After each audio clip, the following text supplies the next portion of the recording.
Hello students, आज हम अपने इस वीडियो में डाईहाइब्रिड क्रॉस या द्विसंकरण की बात करेंगे। इससे पहले हमने मोनोहाइब्रिड की भी एक वीडियो में बात की, उसे अपलोड किया था। होप आपने वो वीडियो देखी होगी, और अगर नहीं देखी तो नीचे डिस्क्रिप्शन बॉक्स में आप उसके लिंक को देख सकते हैं, और वो एनिमेटेड वीडियो होप आपको पसंद आएगी। और यहाँ पर स्टूडेंट्स, क्योंकि टेक्निकल टर्म्स इंग्लिश या हिंदी में हम यूज़ करें, मैं दोनों ही लैंग्वेजेस में यूज़ करूँगी। बाकी जो हम इसको शो करेंगे कि किस तरह से हाइब्रिडाइजेशन हो रही है दो कॉन्ट्रास्टिंग कैरेक्टर्स की, तो वो जो हमारा लिखने का तरीका है वो इंग्लिश और हिंदी दोनों में सेम है। तो होप ये वीडियो से आपको डाई हाइब्रिड क्रॉस क्लियर होगा। तो अब हम सबसे पहले बात करते हैं कि डाई हाइब्रिड माने कि दो कॉन्ट्रास्टिंग कैरेक्टर्स को हम यहाँ पर ले रहे हैं, two pair of contrasting characters. तो जो पेरेंट जनरेशन है उसमें हमारे पास हमने जो सीड्स लिए हैं वो कैसे लिए हैं, एक प्लांट के तो हैं राउंड और ग्रीन सीड्स हैं, और जो दूसरा प्लांट है उसके सीड्स कैसे हैं, रिंकल्ड हैं और येलो। तो इसको हमने शो किया हुआ है, राउंड को हमने शो किया हुआ है कैपिटल आर से, और ग्रीन को हमने शो किया है स्मॉल वाई से। उसी तरह से रिंकल्ड हमने शो किया है स्मॉल आर से, और जो येलो कलर है वो हमने कैपिटल येलो सीड्स जो है वो कैपिटल वाई से शो किया हुआ है। इसका मतलब जो कैपिटल लेटर्स आप देख रहे हैं, कैपिटल आर मीन्स राउंड, तो यहाँ पर इस प्लांट के अंदर जो राउंड है वो डोमिनेटिंग कैरेक्टर है, और जो सेकंड प्लांट है हमारा उसमें जैसा कि आप कैपिटल वाई देख रहे हैं, मीन्स येलो कलर जो है वो डोमिनेटिंग कैरेक्टर है। अब इनके गैमीट्स हम देखते हैं, तो डेफिनेटली गैमीट्स के लिए आप ध्यान से देखेंगे कि एक आर कैपिटल और हमने स्मॉल वाई लिया है। उसी तरह से यहाँ पर जो दूसरा प्लांट है उसमें हमने स्मॉल आर और कैपिटल वाई लिया है। तो ये हमारे दो गैमीट्स फॉर्म हो गए, दो डिफरेंट प्लांट्स के।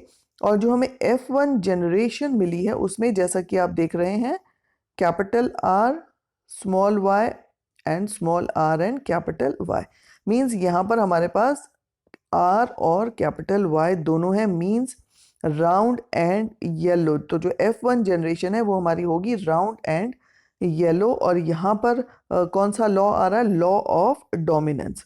अब उसके बाद हम देखते हैं कि ये तो हो गया हमारी F1 जनरेशन। F2 जनरेशन में हम देखते हैं कि ये F1 जनरेशन में जो हमें प्लांट्स मिले उनका हमने सेल्फ पॉलिनेशन जब कराया तो किस तरह से जो है हमें 4 डिफरेंट गैमीट्स मिल रहे हैं। तो ये गैमीट्स आप भी बना सकते हैं। तो ये हमारे पास आर आर और वाई वाई ये हमारे हैं F1 जनरेशन। इससे हमें 4 गैमीट्स ऑब्टेन होंगे। स्टूडेंट्स ये ध्यान रखना है कि दोनों आर एक साथ नहीं आएंगे और दोनों वाई एक साथ नहीं आएंगे। तो हम इसको इस तरह से लिखते हैं, सबसे पहले हमने दो कैपिटल आर लिखे, तो एक कैपिटल आर के साथ एक कैपिटल वाई और दूसरे कैपिटल आर के साथ स्मॉल वाई। उसी तरह से अब हम स्मॉल आर को ले लेते हैं। सो स्मॉल आर हमने लिया है, तो एक स्मॉल आर के साथ कैपिटल वाई और दूसरे स्मॉल आर के साथ स्मॉल वाई। तो इस तरह से जैसा कि आप देख रहे हैं ये 4 गैमीट्स, यहाँ पर भी ये 4 गैमीट्स ऑब्टेन्ड हुए हैं।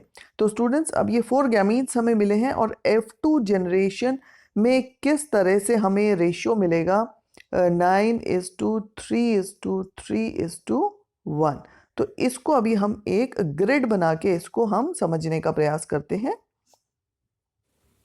अब स्टूडेंट्स ये आप देख रहे हैं जैसे F1 जनरेशन को हमने F1 के साथ क्रॉस पॉलिनेशन किया, या सेल्फ पॉलिनेशन भी अगर हम करेंगे तो ये हमें 4 तरह के गैमीट्स मिल रहे हैं। जैसे कि मैंने आपको भी पहले भी बताया था कि आर और वाई अलग अलग एक साथ आएंगे जो गैमीट्स हैं, लेकिन दोनों आर एक साथ नहीं हैं। और ये आपको इसलिए इस तरह से समझाया जा रहा है ताकि आप ये आसानी से इसको समझ सकें। अब आप देखें कि ऊपर जब मैंने कैपिटल आर लिया है तो उनके साथ स्मॉल वाई और कैपिटल वाई है, और स्मॉल आर के साथ भी कैपिटल वाई और स्मॉल वाई है। तो आप ध्यान से देख रहे हैं इसको, दोनों आर एक साथ नहीं है और दोनों ही वाई एक साथ नहीं है। तो अब इस तरह से देखने के बाद अब हम एक ग्रिड बनाते हैं, और उस ग्रिड के अंदर इस तरह से आप एक ग्रिड हम एक बनाएंगे, और उसके बाद इसमें अब हम इन गैमीट्स को रखेंगे और देखेंगे कि किस तरह से हमारे कितने तरह के हमें डिफरेंट प्लांट्स इसमें हमें ऑब्टेन होते हैं। तो स्टूडेंट्स जैसा कि अब आप ये ग्रिड देख रहे हैं, इसमें हमने लेफ्ट साइड में हम गैमीट्स को प्लेस कर रहे हैं जो हमें F1 जनरेशन में मिले हैं, और उसी तरह से टॉप पे हम ये गैमीट्स को प्लेस कर रहे हैं। अब जो टॉप पे हमने गैमीट्स रखे हैं वो वर्टिकली ऑल दी 4 कॉलम्स में हम ऐड करेंगे, और जो लेफ्ट साइड में हमने गैमीट्स रखे हैं वो अपने हॉरिजॉन्टल कॉलम्स के अंदर हम उनको ऐड करेंगे। तो इस तरह से जैसा कि आप देख रहे हैं टॉप में जो हमने रखे हैं उनको हम ऑल दी 4 वर्टिकल कॉलम्स में, और लेफ्ट में जो हमारे गैमीट्स हैं वो हॉरिजॉन्टली हम प्लेस करें और इस तरह से हमें गैमीट्स नज़र आ रहे हैं। तो ये 16 स्क्वायर्स हमारे फॉर्म हो रहे हैं। इन 16 स्क्वायर्स के अंदर हमें ये गैमीट्स मिल रहे हैं। अब हम ये देखेंगे कि कितने ऐसे स्क्वायर्स हैं जिसमें कैपिटल आर और कैपिटल वाई है। तो अब ये हम टिक कर रहे हैं। इसमें 9 हमारे ऐसे हैं जिसमें कि हमें कैपिटल आर और कैपिटल वाई है, और 3 कॉलम्स ऐसे हैं जिसके अंदर की only capital R is there, और 3 में सिर्फ कैपिटल वाई है और स्मॉल आर है। अब एक कॉलम ऐसा है जिसमें कि दोनों ही स्मॉल हैं, R and Y, means total 16 columns. अब ये जो स्टूडेंट्स रेशियो हमारा आ रहा है 9:3:3:1। 9 मीन्स जो हमें प्लांट्स मिले हैं उनके सीड्स कैसे हैं, राउंड एंड येलो। 3 प्लांट्स के सीड्स जो है वो है round and green, and 3 plants means wrinkled and yellow and 1 wrinkled and green. तो इस तरह से स्टूडेंट्स ये ग्रिड बना के हम ये रेशियो इजीली इसको निकाल सकते हैं। होप ये मेथड आपको क्लियर होगा। एक सिंपल सी एक्टिविटी के फॉर्म में आप इसको करके भी देख सकते हैं। आप इसे करें learning by doing, and thank you for watching this video.